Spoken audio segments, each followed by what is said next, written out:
ప్రైజ్లాడండి. ఈ దినం వాగ్దానం చూసుకుందాం రండి. బైబిల్ తీసుకుని రండి. ఇర్మీయా గ్రంథము 15వ అధ్యాయము 16వ వచనం చూసుకుందాం రండి. నీ మాటలు నాకు దొరకగా నేను వాటిని భుజించి తినేశాడంట ఇర్మీయా భక్తుడు. ఎంత ఇష్టమో చూడు ఆయన మాటలు ఇర్మీయా గారికి. నీ మాటలు నాకు దొరకగా నేను వాటిని భుజించి సైన్యములకు అధిపతి యెహోవా దేవా, నీ పేరు నాకు పెట్టబడెను కనుక నీ మాటలు నాకు సంతోషమును, నా హృదయమునకు ఆనందమును కలగజేయుచున్నవి.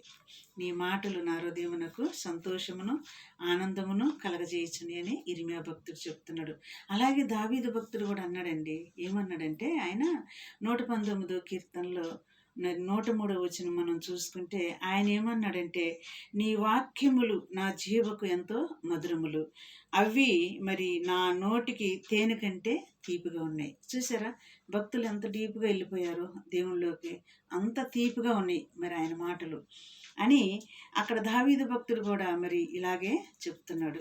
మళ్ళీ అలాగే మనం చూసుకుంటేనండి 63వ కీర్తనలో కూడా మరి 5వ వచనంలో కూడా మరి అతనంట దావీదు భక్తుడు మరి ఆ బైబిల్ చదువుతుంటే కొవ్వు మెదడు నాకు దొరికినంత రుచికరంగా ఉన్నదని చెప్తున్నాడండి.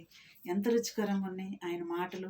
ఆయన మాటలు ఎంత బాగున్నాయి. ఆయన మాట శాసించగా చనిపోయిన వారు బ్రతికారు, మరి స్వస్థతలు పొందారు, ఎన్నో కార్యాలు పొందుకున్నారు. ఆయన మాట మాత్రం చలవేగా.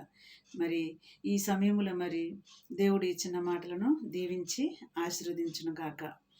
ప్రార్థన చేసుకుందాం.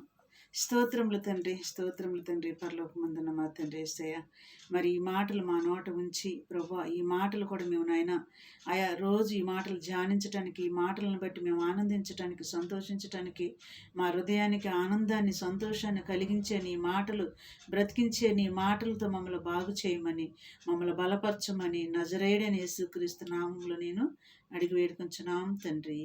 ఆమేన్. God bless you.